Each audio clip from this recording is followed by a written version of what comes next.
आज का जो हमारा बाइबल स्टडी का विषय है वो है प्रेइंग इन द स्पिरिट।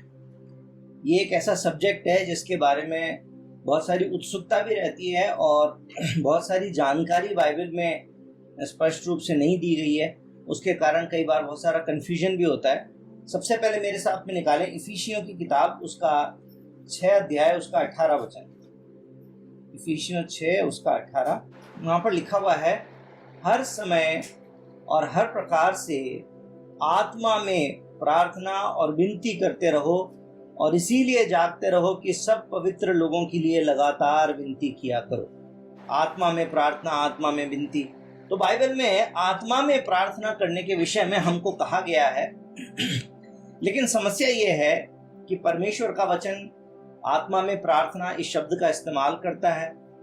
परमेश्वर का वचन हमसे एक्सपेक्ट करता है कि हम आत्मा में प्रार्थना करें, लेकिन बाइबल जो है इस बारे में डिटेल में बड़ा क्लियरली कहीं पर भी नहीं समझाती है कि ये आत्मा में प्रार्थना करना क्या होता है। तो मैंने आज की बाइबल स्टडी को 3 भाग में डिवाइड कर दिया है। What it is not, what is it and how is it done. यानी कि आत्मा में प्रार्थना करना क्या नहीं होता है, दूसरी बात क्या होता है, और तीसरी बात कि हम इसमें क्या करें, कैसे करें, ये सवाल रहेगा। तो सबसे पहले इस बात को समझने की हम लोग कोशिश करेंगे कि आत्मा में प्रार्थना असल में होता क्या है।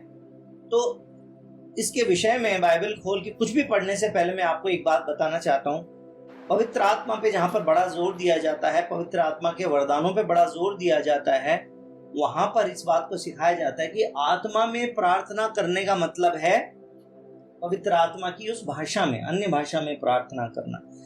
इनको कई बार इंटरचेंजेबली ऐसे यूज कर लेते हैं कि आत्मा में प्रार्थना कीजिए, इसका मतलब यह है कि पवित्र आत्मा की जो भाषा है और अन्य भाषा है उसमें आप प्रार्थना करें। लेकिन मैं इस बात को सिरे से आपके सामने क्लियर करना चाहता हूं कि आत्मा में प्रार्थना करने का मतलब ये नहीं है कि पवित्र आत्मा से प्रार्थना या पवित्र आत्मा की भाषा में प्रार्थना। अभी उसको और ज्यादा क्लियर हम लोग करेंगे, लेकिन सबसे पहले इस विषय को समझ रहे हैं कि क्या नहीं है। तो उसमें एक बड़ा बेसिक चीज जो इस बात को समझ लेते हैं कि आत्मा में प्रार्थना करने का मतलब ये नहीं है कि पवित्र आत्मा की भाषा के या पवित्र आत्मा के वरदान के द्वारा ही प्रार्थना करना जो है वो आत्मा में प्रार्थना है। साथ ही साथ में इससे जुड़ी हुई एक और बात जो है वो बहुत सारी कलीसियाओं में सिखाई जाती है। बहुत सारे प्रभु के दास जो है इसको बहुत ही स्ट्रांगली बोलते हैं, और वो ये बात है कि बिना पवित्र आत्मा के कोई प्रार्थना कर ही नहीं सकता। यानी बिना पवित्र आत्मा के कोई प्रार्थना कभी भी हो ही नहीं सकती है। लेकिन ये बात सच नहीं है, क्योंकि अगर ये बात सच होती तो फिर बाइबल में प्रभु यीशु मसीह को कभी भी ये बात नहीं सिखाना पड़ती कि प्रार्थना कैसे नहीं करना। प्रभु यीशु मसीह ने सिखाया था। मत्ती 6 के अंदर हमने इस बात को बड़े गौर से अध्ययन किया था पहले कि प्रार्थना कैसे नहीं करना, चौराहे पे खड़े होके दिखावा करने के लिए, और इस प्रकार से कई चीजें हमने देखी थी कि इस तरीके से प्रार्थना नहीं करना। तो यदि पवित्र आत्मा के द्वारा ही प्रार्थना हो सकती है तब तो प्रभु यीशु मसीह को ऐसा कुछ भी सिखाने की जरूरत नहीं पड़ती कि प्रार्थना ऐसे मत करना, क्योंकि जो भी प्रार्थना जिस भी तरीके से होगी वो फिर पवित्र आत्मा की तरफ से होगी। और पवित्र आत्मा में प्रार्थना सिर्फ अन्य भाषा के वरदानों के द्वारा ही हो सकती है, तो फिर तो मैं सोचता हूँ करीब 40, 50, 60%, 70% बिलीवर्स जो हैं वो तो प्रार्थना कभी कर ही नहीं सकते, क्योंकि ऐसे बहुत सारे लोग हैं जिनके पास में पवित्र आत्मा का ये अन्य भाषा का वरदान नहीं है। हो सकता है भविष्यवाणी का वरदान हो सकता है कोई और वरदान हो सकता है चंगाई का वरदान हो सकता है कि आत्माओं को परखने का जो समझ है ऐसी आत्मा, कोई सी आत्मा हो सकता है, लेकिन ये अन्य भाषा का वरदान नहीं हो, तो फिर इसका मतलब क्या वो प्रार्थना नहीं कर सकते। और सबसे इम्पोर्टेंट बात है कि वो लोग जो प्रभु के लिए मन फिराते हैं, अपने पापों से पश्चाताप करके और फिर प्रभु के नजदीक आते हैं, फिर उनका क्या होगा? क्या उनकी प्रार्थना नहीं? जब सबसे पहले आदमी अपने पापों से कायल हुआ और सबसे पहले जब उसने प्रार्थना किया तो क्या वो पवित्र आत्मा के द्वारा हुई? पवित्र आत्मा ने उसके मन को तो कायल किया, लेकिन उसको पवित्र आत्मा को वरदान नहीं था, इसलिए उसकी प्रार्थना पवित्र आत्मा के द्वारा ही होगी, ये तो जरूरी नहीं है। तो पवित्र आत्मा में प्रार्थना का मतलब क्या होना चाहिए? इस बात को समझने के लिए जैसे मेरा एक तरीका है, मैं हमेशा बोलता हूँ बाइबल को उल्टा करके पढ़ो। तो प्रेइंग इन द स्पिरिट, इसका उल्टा क्या हो सकता है? आत्मा में प्रार्थना का उल्टा क्या हो सकता है? प्रेइंग इन द फ्लैश, है ना, अपने शरीर के द्वारा, अपनी इंसानी बुद्धि के द्वारा, अपनी ताकत से प्रार्थना करना। तो प्रेइंग इन द फ्लैश के क्या क्या गुण हो सकते हैं, किस तरह की प्रार्थना जो है उसको हम प्रेइंग इन द फ्लैश कह सकते हैं। सबसे पहली बात, वो प्रार्थना जो गलत उद्देश्य के साथ में हो रही है। याकूब की किताब में आइए जरा मेरे साथ में, याकूब की पत्री उसका 4 अध्याय उसका 3 वचन, वहां पर लिखा हुआ है, तुम मांगते हो और पाते नहीं इसलिए कि बुरी इच्छा से मांगते हो। यानी कि एक ऐसी प्रार्थना भी हो सकती है जो मांगे जाने के बाद में भी जिसका उत्तर नहीं मिलता है। मांग रहे हैं हम, लेकिन हमारी प्रार्थना का उत्तर नहीं मिल रहा है। वो कौन सी प्रार्थना है? वो प्रार्थना है जिसके अंदर हमारा उद्देश्य ही गलत है, जिसमें हमारा मोटिव गलत है। सही है ना? तो वो प्रार्थना जो है वो पवित्र आत्मा के द्वारा या आत्मा में प्रार्थना तो हो नहीं सकती। तो वो कौन सी प्रार्थना है? वो शरीर की प्रार्थना है। कैसी प्रार्थना हो सकती है? लालच से भरी हुई प्रार्थना हो सकती है। बहुत सारे जगहों पे प्रॉस्पेरिटी गॉस्पेल है, वहां पे सिखाया जाता है कि आप बस परमेश्वर के नाम से मांग लो, आप मांग लो, जो आपको चाहिए वो मांग लो और विश्वास कर लो कि मिल गया तो मिल जाएगा। यानी 4 पहिए की गाड़ी चाहिए तुमको, मांग लो। तुम्हारे पास पहले से ये मर्सिडीज चाहिए, मांग लो। तुम्हारे पास में 4 मंजिल का घर चाहिए, मांग लो, प्रभु से क्लेम कर लो। क्लेम करना, मांग लेना, अपनी स्वार्थी इच्छा से मांग लेना, किसी दूसरे का नुकसान हो जाए लेकिन मेरा फायदा हो जाए, ऐसी बात को मांग लेना, ऐसी बातें जो है, जो गलत मोटिव के साथ में प्रार्थना की जाती है, वो शारीरिक प्रार्थना है। वो प्रार्थना परमेश्वर कभी भी जवाब नहीं दे सकते। उसी प्रकार से जो मत्ती 6 उसके 5 अध्याय के अंदर, मत्ती 6 अध्याय 5 वचन के अंदर जो प्रभु यीशु मसीह ने एक बात सिखाई थी कि ऐसी प्रार्थना नहीं करना, वहां पर लिखा है, जब तू प्रार्थना करे तो कपटियों के समान ना हो, क्योंकि लोगों को दिखाने के लिए आराधनालय में और सड़कों के मोड़ों पर खड़े होकर प्रार्थना करना उनको अच्छा लगता है। यह भी एक शारीरिक प्रार्थना है, शरीर की प्रार्थना। क्या इसके अंदर इच्छा क्या है, मोटिव, या इसके अंदर उसका रीजन क्या है उस प्रार्थना को करने का? ये प्रार्थना का रीजन नहीं है कि परमेश्वर सुन ले, ये प्रार्थना का रीजन नहीं है कि परमेश्वर उत्तर करे। वहां पर इच्छा यह है कि लोग मुझे देखें और लोग सोचें कि ये तो बड़ा धर्मी है, ये तो बड़ा प्रार्थना करने वाला व्यक्ति है। उसी प्रकार से मैंने बीते समय में इस बारे में जब हम बाइबल स्टडी कर रहे थे तो मैंने सिखाया था कि बहुत ही सुंदर सुंदर व्यवस्थित भाषा का इस्तेमाल करके लोगों को प्रभावित करने वाली कोशिश जो है, उस तरह की जो प्रार्थना है वो इस कैटेगरी की प्रार्थना है। और मैंने आपको ये भी बताया था कि इस तरह की प्रार्थना हम कब करते हैं? जब हम लोगों को सुनाना चाहते हैं। तो असल में जो सुन रहा है उससे आपको प्रतिफल मिलेगा। जब आप परमेश्वर को सुनाने के लिए प्रार्थना कर ही नहीं रहे तो उस प्रार्थना का प्रतिफल परमेश्वर से तो मिल नहीं सकता। और ये वाली जो प्रार्थना है, इसके बारे में भी परमेश्वर प्रभु यीशु मसीह कहते हैं कि ऐसी प्रार्थना का प्रतिफल तो उनको मिल चुका, क्योंकि लोगों के सामने प्रार्थना कर रहे थे, लोगों को सुनाना चाहते थे, लोगों को दिखाना चाहते थे, लोगों ने देख लिया, उन्होंने तारीफ की, प्रतिफल मिल गया, बात खत्म हो गई। ये भी जो प्रार्थना है, ये एक प्रार्थना जो शारीरिक प्रार्थना या शरीर की प्रार्थना हो सकती है।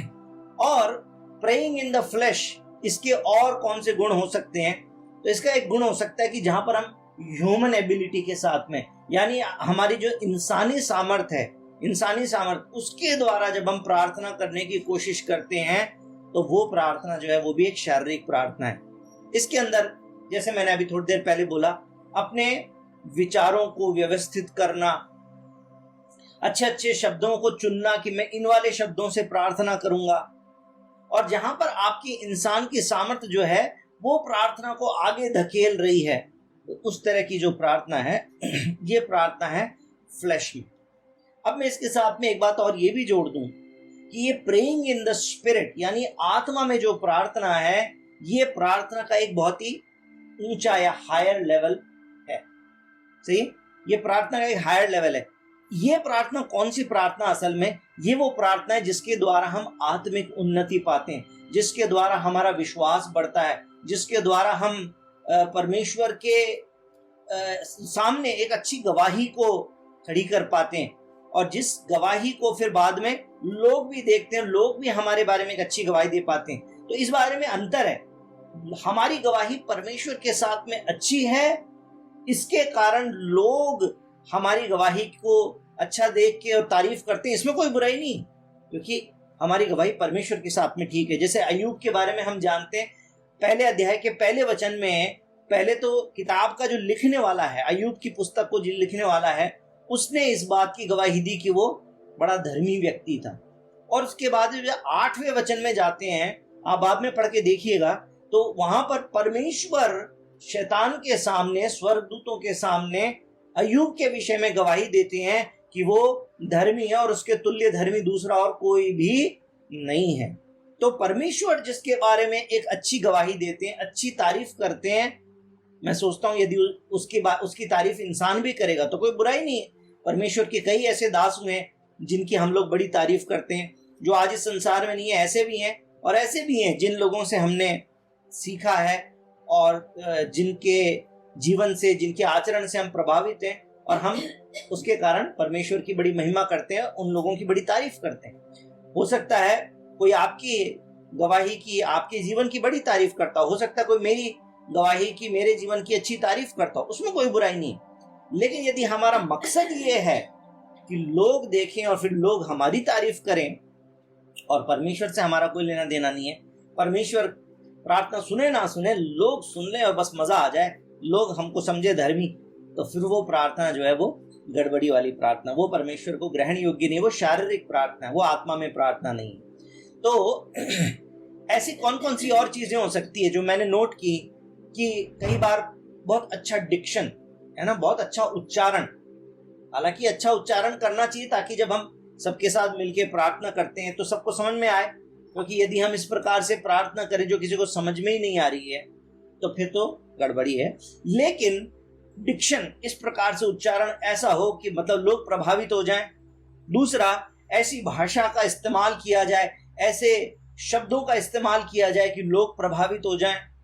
तीसरा, इमोशंस को डालना, अपनी प्रार्थना में इमोशंस को डालना। मुझे नहीं मालूम, आप में से बहुत सारे नए विश्वासी होंगे, लेकिन जो अगर आप में से पुराने विश्वासी होंगे और जो बहुत सारी कलीसियाओं में गए होंगे, तो आपने इस बात का अनुभव किया होगा, आपने इस बात का अनुभव किया होगा कि बहुत सारे लोग प्रार्थना करते समय एक अजीब सी टोन में प्रार्थना करने लग जाते हैं। कई लोग रोने की सी आवाज निकालने लग जाते हैं, कोई लोग थरथराती कांपती हुई सी आवाज में प्रार्थना करने लग जाते हैं, कोई लोग उसके अंदर अलग अलग प्रकार के इमोशन घुसाने की कोशिश करते हैं, है ना।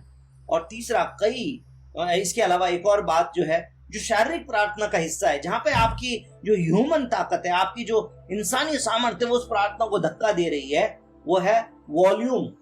ऊंची आवाज में चिल्ला चिल्ला के प्रार्थना कर रहे हैं ताकि उसके अंदर ताकत लगे। असल में ये सारी चीजें क्यों कर रहा है इंसान, असल में इंसान ये सब क्यों ताकत लगा रहा है, क्यों धक्का मार रहा है?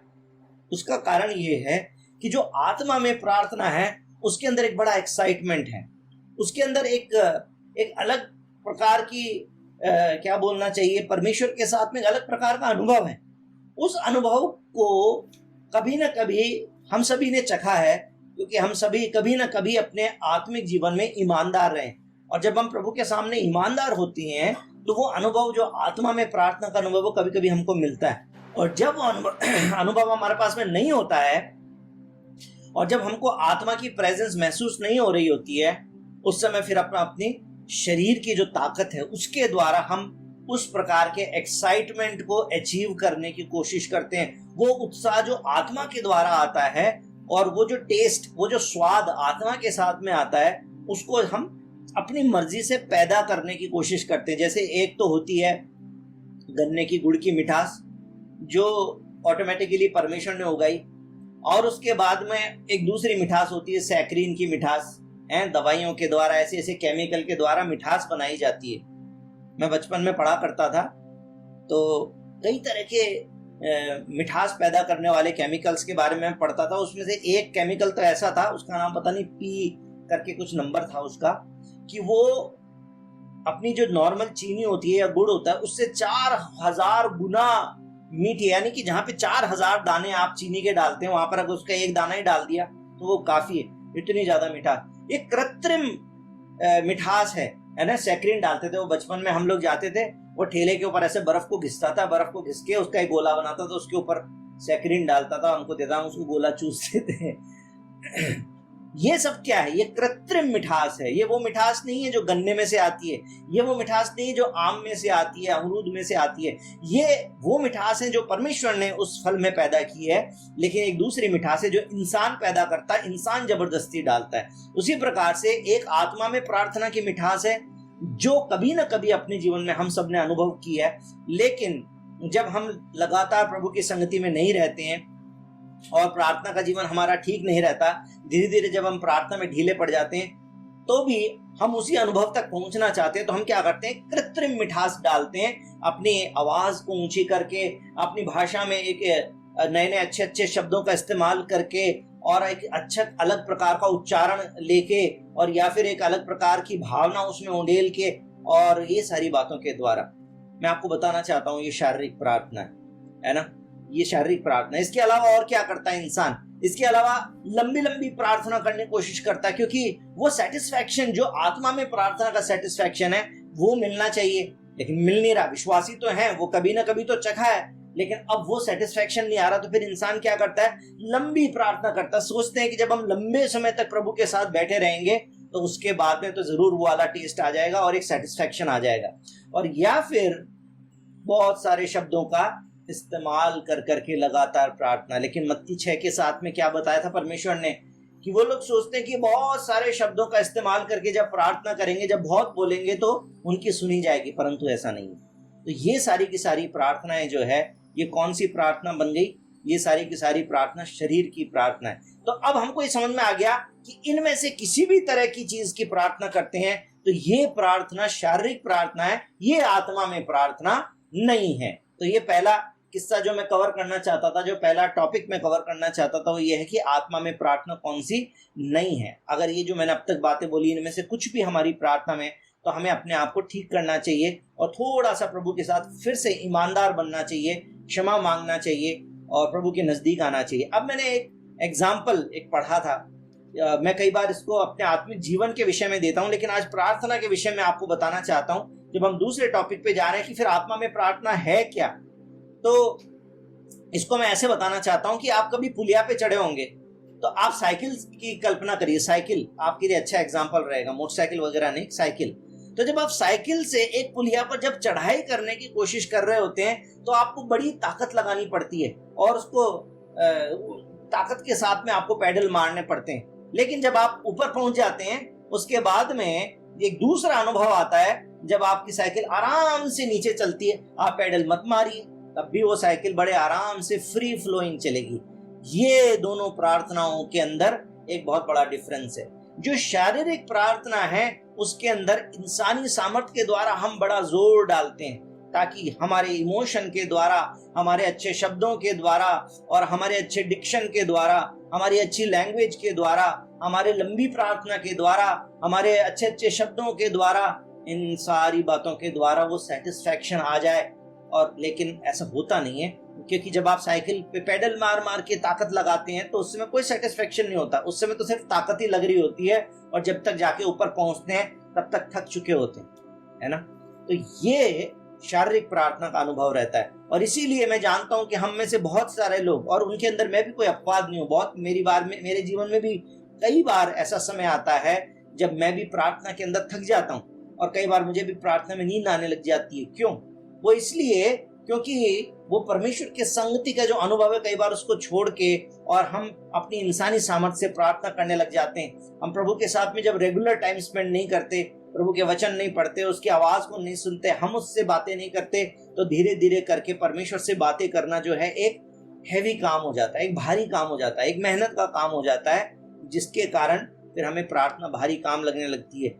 जब हमारा डिसिप्लिन खराब हो जाता है, आत्मिक अनुशासन जब हमारा खराब हो जाता है, मैं जानता हूं कि पहले एक दिन भी ऐसा नहीं गुजरता था जब मैं प्रार्थना, व्यक्तिगत प्रार्थना ना करता हूं। अब ऐसा कई बार होता है। इसका मतलब ये नहीं कि मैं बाइबल नहीं पढ़ता या प्रभु के साथ टाइम स्पेंड नहीं करता।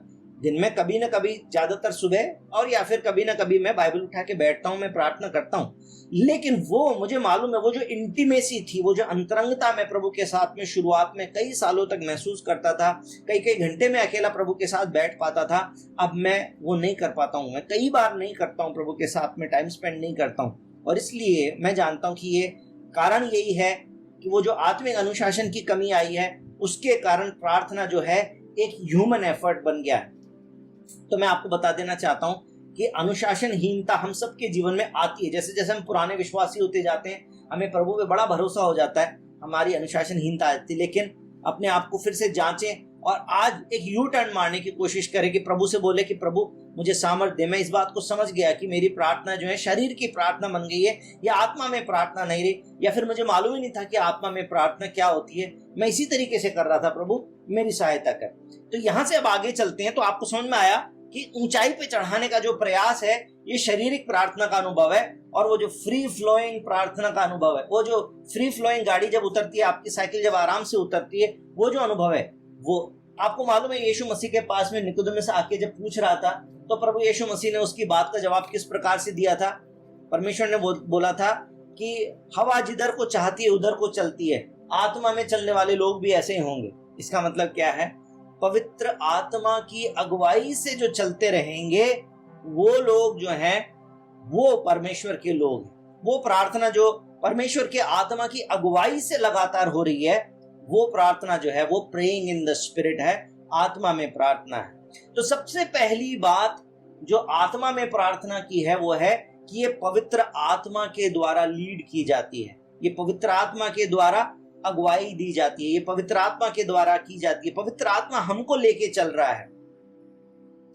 उसके अंदर आपको अपनी ह्यूमन पुशिंग की रिक्वायर्ड जरूरत ही नहीं होती है। आपको अपनी आवाज ऊंची करने की, आपको कोई दिखावा करने की, आपको उसमें अलग से कोई भावना डालने की, रोने की आवाज डालने की, थरथराने की आवाज डालने की, और बहुत सारे शब्दों का इस्तेमाल करने, इनमें से किसी भी चीज की आपको जरूरत नहीं पड़ती, इंसानी सामर्थ्य की जरूरत नहीं पड़ती है। और तीसरा गुण इसके अंदर यह है कि आपको उसके अंदर वो जो उत्साह है, वो जो जैसे किसी व्यक्ति से जिससे आप प्रेम करते हैं, वो जब आपसे मिलने आ जाए या जब आप उसके साथ टाइम स्पेंड कर रहे हो, तो जो अंदर से एक एक्साइटमेंट रहता है, भले ही आप उसको शब्दों में एक्सप्रेस ना कर रहे हो, लेकिन वो जो आपको अच्छा लग रहा होता है, वो जो अच्छा अनुभव है वो आपको आत्मा में प्रार्थना करते समय आता है। जैसे मैंने कहा कि शरीर में प्रार्थना करते समय बोझ का अनुभव होता है और टाइम को देख के प्रार्थना करते हैं, अच्छा इतनी देर प्रार्थना करनी, लेकिन इस प्रार्थना में आपको टाइम से कोई लेना देना नहीं होता। आप कई बार ज्यादा लंबी भी कर लेते हैं, कई बार आप छोटी सी भी कर लेते हैं, लेकिन उसमें वो एक अंदर का सेटिस्फेक्शन है।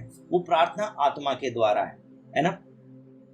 Filled with warmth and companionship, परमेश्वर आपके साथ है, पवित्र आत्मा आपके साथ है, और हमें अंदर से ये मालूम होता है कि मैं किसी इंसान से बात नहीं कर रहा, मैं परमेश्वर से बात कर रहा हूं। और मैंने जैसे कहा था कि ये प्रार्थना जो है वो प्रार्थना नहीं है जब आपको कोई बोले कि भैया मेरी मम्मी बीमार है, मेरी मम्मी के लिए प्रार्थना कर दो, तब आप ये वाली प्रार्थना नहीं करने बैठते। तब तो आप जिस प्रकार से हम प्रार्थना करना जानते हैं, प्रभु यीशु के नाम से उनकी चंगाई के लिए प्रार्थना करते हैं, मैं उस प्रार्थना की बात नहीं कर रहा हूं। आज ये मैं वो वाली प्रार्थना की बात कर रहा हूं जो प्रभु के साथ संगति में बैठकर हम प्रार्थना करते हैं, ताकि हम परमेश्वर के प्रेम में और विश्वास में बढ़े और हमारा संबंध प्रभु से और मीठा और अच्छा हो जाए, हम प्रभु को और गहराई से जान सकें। ये वो वाली प्रार्थना की बात हो रही है ना। जो अभी हमने थोड़ी देर पहले जो प्रार्थना में समय व्यतीत किया था, एक दूसरे के प्रार्थना विषय अपने बोझ प्रभु को दिए थे, मैं उसकी बात नहीं कर रहा। यहाँ पर मैं वो बात कर रहा हूं जहां पर आप व्यक्तिगत रूप से अकेले परमेश्वर की प्रेजेंस में टाइम स्पेंड करते हैं, मैं उसकी बात कर रहा हूं। ये वो वाली प्रार्थना है, आत्मा में प्रार्थना जो है ये वो वाली प्रार्थना है। लेकिन जब आपको इस आत्मा में प्रार्थना करने का जब अनुभव हो जाता है और हर समय जब आप इसी प्रकार से प्रार्थना करते हैं, तो जब आप किसी के प्रार्थना विषय के लिए भी प्रार्थना करते हैं, तो ऑटोमेटिकली आपकी प्रार्थना जो है वो डायरेक्टली परमेश्वर से होती है, और उसी समय आप परमेश्वर से जुड़ जाते हैं। आंखें बंद करते ही आप दुनिया से कट ऑफ हो जाते हैं। हो सकता है आपने प्रार्थना तो अपने स्टडी रूम में, अपने लिविंग रूम में, अपने बिस्तर पे बैठ के, अपनी जमीन पे चटाई पे बैठ के शुरू की होगी, लेकिन आंखें बंद करते ही आप तुरंत परमेश्वर के थ्रोन रूम में, उसके सिंहासन के सामने पहुंच जाते हैं और एक अलग ही अनुभव में आप होते हैं। इसका मतलब ये नहीं कि आपको कोई सपना आने लग गया, आपको सिंहासन दिखाई दे रहा है, नहीं, वो जो फीलिंग है परमेश्वर के साथ होने की, वो आपको प्रेरित करती है और आपको मालूम होता है कि मैं जो प्रार्थना कर रहा हूं, परमेश्वर इस प्रार्थना को सुन रहे हैं। आपको कोई उसके अंदर कॉन्फिडेंस की कमी नहीं होती, आप हियाव से प्रार्थना करते हैं और आपको मालूम होता है कि परमेश्वर मेरी प्रार्थना को सुन रहे हैं। तो परमेश्वर का आत्मा जो है वो आपके अंदर फिर इमोशंस को उड़ेलता है ना, जो भावना आती है। इसका मतलब क्या है?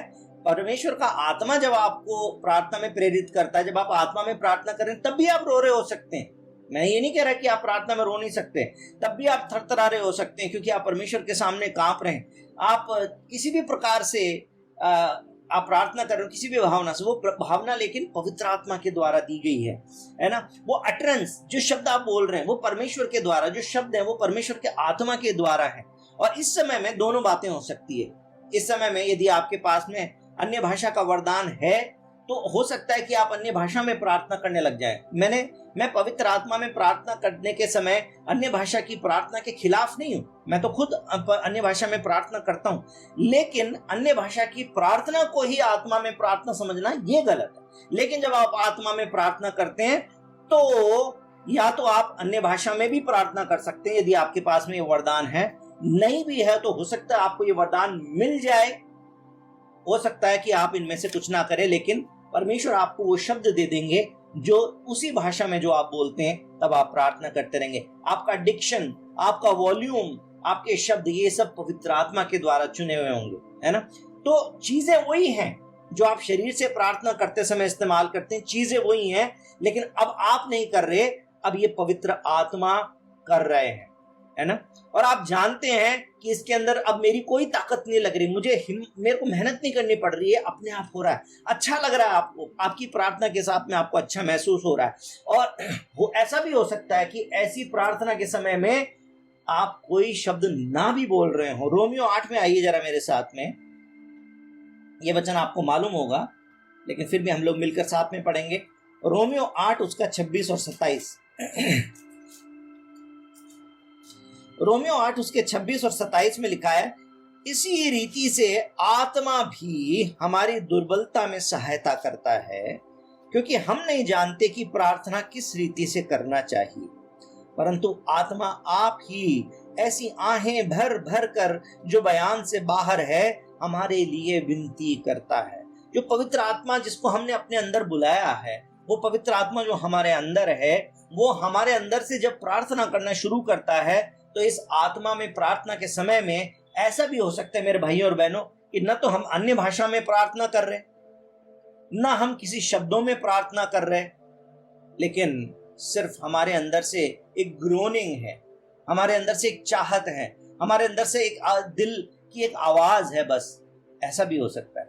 तो कोई शब्द ना निकल रहे हो, आपकी कराह निकल रही हो, आपकी आह निकल रही हो, आपकी सिर्फ आंसू बह रहे हो, और यही वो समय है जिसके बारे में मैंने आपसे बात किया था जब मैंने आपको बोला था भजन संहिता 43 का 10, इस वाले अनुभव में आप प्रवेश करिए, कुछ भी नहीं बोल रहे, शांत रहो और जान लो कि मैं ही परमेश्वर हूं।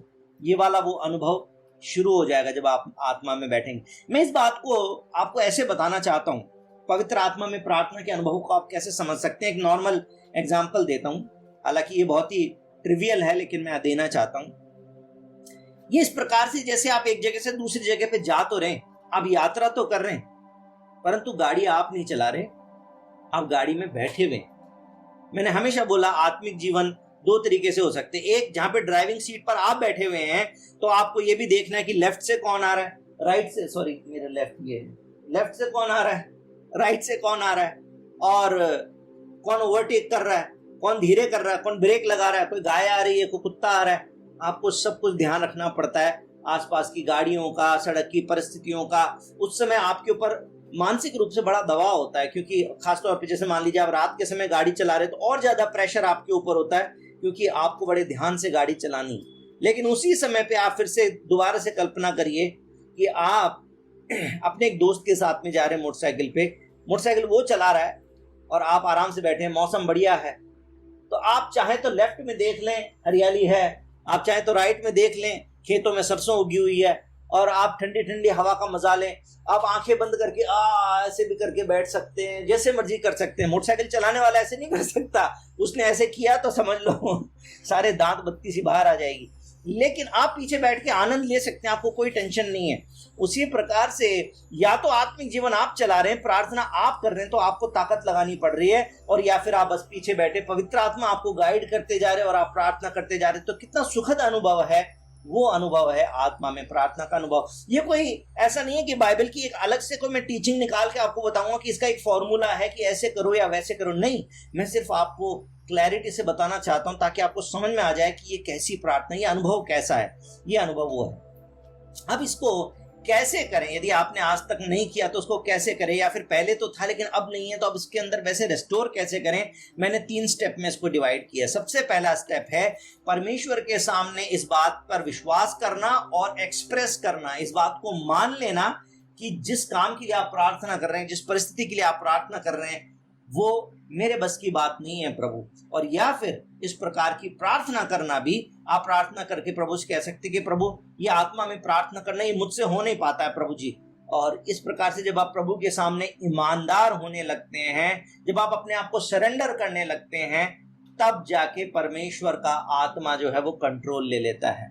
यूहन्ना 15 उसका 5 का जो आखिरी भाग है वो आपको मालूम होगा, कई बार हमने इस बारे में विचार किया हुआ है। यूहन्ना की किताब 15 अध्याय उसका 5वें वचन का आखिरी हिस्सा, वहां पे प्रभु यीशु मसीह ने कहा था मेरे बिना तुम कुछ नहीं कर सकते। और मैंने आपको बताया था कि ऐसा नहीं कि कुछ नहीं कर सकते, कर सकते हैं। सुबह उठ के ब्रश कर सकते हैं, नहा सकते हैं, कपड़े पहन सकते हैं, बाहर जा सकते हैं, ऑफिस का काम कर सकते हैं, और भी कोई दूसरा रोजगार आप कर सकते हैं, वो करते हैं, कर सकते हैं, सो सकते हैं, बैठ सकते हैं। आत्मिक काम, आत्मिक गुण वाले जो काम है, आत्मिक रूप से जो अनंत जीवन में जो प्रभाव करेंगे, ऐसे भले काम जो हैं वो नहीं कर सकते बिना पवित्र आत्मा के, बिना प्रभु यीशु मसीह के हम वो नहीं कर सकते। इसलिए जब हम आत्मा में प्रार्थना करना चाहते हैं तो ये हमारी अपनी सामर्थ्य से नहीं है मेरे भाई और बहन, ये परमेश्वर की सामर्थ्य है, पवित्र आत्मा की सामर्थ्य है। तो चाहे उस परिस्थिति के लिए जिसके लिए आप प्रार्थना कर रहे हो, या फिर ये जो प्रार्थना आप करना चाहते हैं इसके लिए, सबसे पहले परमेश्वर से कहना कि प्रभु मुझसे नहीं होता, मुझसे नहीं हो पाता प्रभु, पवित्र आत्मा आप कंट्रोल लीजिए, आप सहायता करिए। इस समय मैं चुपचाप बैठा हूं, है ना। अब याद आ रहा है आपको भजन संहिता जो मैंने आपको बोला था कि आप प्रयास कीजिएगा 5 मिनट, 10 मिनट, 15 मिनट अलार्म लगा के बैठिए। अब तक आप ये एक्सरसाइज कर सकें दोबारा करिए, अब की बार 20 मिनट करिए, 25 मिनट करिए। लेकिन अगर पवित्र आत्मा बात करने लग जाए तो अब आप प्रार्थना करना शुरू कर दीजिए। पिछली बार मैंने आपको सिर्फ एक्सरसाइज दी थी कि आप कुछ ना बोलें, लेकिन अब पवित्र आत्मा आपसे बात करने लग जाए तो अगर आंसू देने लग जाए तो आंसू बहाएं, आहें देने लग जाए तो आहें भरें। यदि आपको प्रभु शब्द देने लगे तो शब्दों से प्रार्थना करें।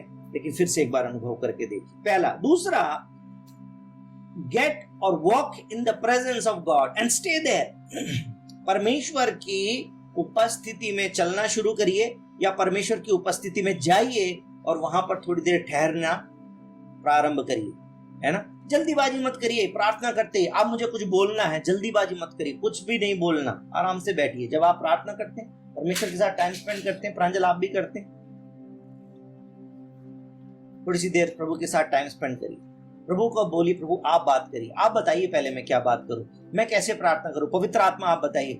और फिर जब आप जल्दीबाजी नहीं करेंगे और आप होली स्पिरिट की प्रॉम्प्टिंग को सुनने के लिए सेंसिटिव हो जाएंगे। मेरे पास में अब समय नहीं रहा, लेकिन एक गवाही मुझे मालूम है, एक पास्टर साहब जो है उन्होंने किताब लिखी है, वो गवाही दे रहे थे कि मैं जब काम करता था, जॉब करता था, विश्वासी था, तो जब मैं ऑफिस से निकला तो नाइट शिफ्ट थी और बड़ी नींद आ रही थी। जब मैं गाड़ी निकला तो रास्ते में बड़ी कोशिशों के बाद में भी मुझे नींद आती जा रही थी। मैंने रेडियो भी चला दिया, मेरे साथ में भी ऐसा हुआ है कई बार, और मैंने कभी गाड़ी के शीशे खोल दिए, तेज हवा आएगी, कभी मैं मुंह पे पानी डाल रहा, कभी आंखें ऐसे करके चला रहा। लेकिन मेरे साथ भी ऐसा अनुभव है। वो पास्टर साहब भी बोल रहे थे कि ऐसा अनुभव था। लेकिन एक समय ऐसा आ गया जब उनको मालूम नहीं चला कि कब उनको नींद आ गई, लेकिन जब उनकी आंख खुली तो वो अपने घर में गाड़ी गैराज में लगा चुके थे। तब वो बड़े आश्चर्य भी कर रहे थे। फिर उन्होंने अपनी पत्नी को, जब घर में घुसे तो उन्होंने सोचा कि पत्नी तो सो रही होगी, तो अपनी चाबी से खोल के घर में घुसे, देखा वो तो वो अपने बेड पे बैठ के प्रार्थना कर रही है। बोली तुमको क्या हुआ, तुम इस समय कैसे जाग रही हो? नाइट शिफ्ट का टाइम था ना, रात में 2:30, 3, 4 बजे अब आए।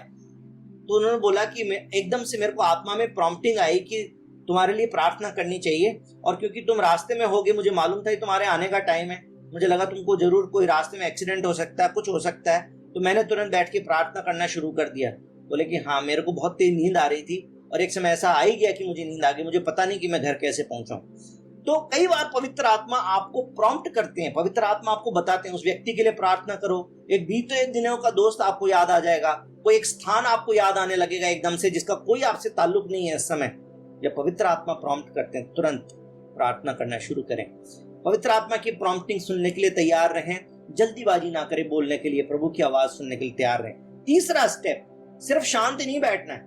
जब आपको परमेश्वर का आत्मा प्रॉम्प्टिंग देने लगे और जब आप मुंह खोले और प्रार्थना करने लगे, तब परमेश्वर के वायदों को याद करिए और उन वायदों को परमेश्वर के सामने बोलिए और उन वायदों को याद करके बड़े हियाव के साथ में प्रार्थना करना शुरू करिए, बड़े एश्योरेंस के साथ में। क्यों? क्योंकि बाइबल में लिखा है कि जितनों ने उसको विश्वास करके ग्रहण कर लिया वो परमेश्वर की संतान है। एक संतान के अनुभव के साथ में प्रार्थना करिए और डिमांड नहीं करना, क्लेम नहीं करना, जैसे दुनिया बोलती क्लेम कर लो, डिमांड कर लो। नहीं, प्रभु के सामने लिखा है कि चिंता मत करो, बल्कि अपने प्रार्थना निवेदन परमेश्वर के सामने प्रस्तुत कर दो। प्रभु से प्रस्तुत करिए और प्रभु के साथ में अपने समय को व्यतीत करिए। मैं आपको बताना चाहता हूं, यदि आप परमेश्वर पे भरोसा करेंगे, परमेश्वर आपके मांगने से पहले जानते हैं। वो आपको वो अनुभव देंगे जो आत्मा में प्रार्थना का अनुभव है। और मैं जरूर विश्वास करता हूँ आने वाले दिनों में हम सब लोग इस बात का अनुभव करेंगे और प्रभु में बढ़ेंगे और बहुत ज्यादा आशीष पाएंगे। आमीन। बोले यीशु मसीह की जय। प्रभु आप सबको बहुत आशीष दे।